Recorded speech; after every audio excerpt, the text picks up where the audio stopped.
Bonjour chers élèves et bienvenue à cette deuxième séance de cours portant sur les échanges des substances dissoutes. À la leçon précédente, à la séance précédente, nous avons étudié les échanges d'eau. Et nous avons retenu au cours de cette première séance que la cellule pouvait soit absorber de l'eau, soit rejeter de son nom en fonction des concentrations du milieu dans lequel la cellule se trouve. Aujourd'hui, nous allons donc étudier les échanges de la cellule avec les substances dissoutes. Alors, nous nous posons la question de savoir comment se font les échanges entre la cellule et les substances dissoutes. Alors, quelques observations nous permettent de faire des remarques suivantes. Première remarque, nous remarquons que la membrane cellulaire présente une perméabilité libre vis-à-vis de l'eau dans les deux sens, c'est-à-dire à l'entrée comme à la sortie de la cellule. Deuxième remarque, nous remarquons que la membrane cellulaire présente une perméabilité différentielle vis-à-vis des ions. Troisième et dernière remarque, nous constatons que la membrane cellulaire présente une imperméabilité, c'est-à-dire la membrane est imperméable à certaines protéines, à l'exemple de l'hémoglobine. Qu'est-ce que nous allons donc retenir, chers élèves, vis-à-vis de ces échanges?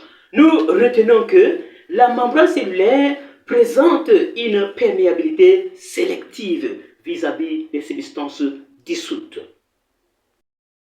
Selon la nature de la substance, on distingue deux types de transport. Nous avons le transport passif et le transport actif.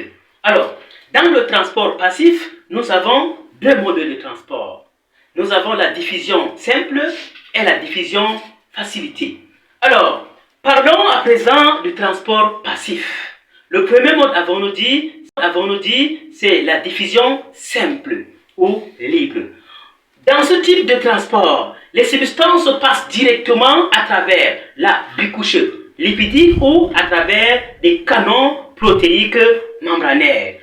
Ici, ce transport se fait selon le gradient, c'est-à-dire dans le sens de gradient de concentration. Ici, il n'y a pas de consommation d'énergie.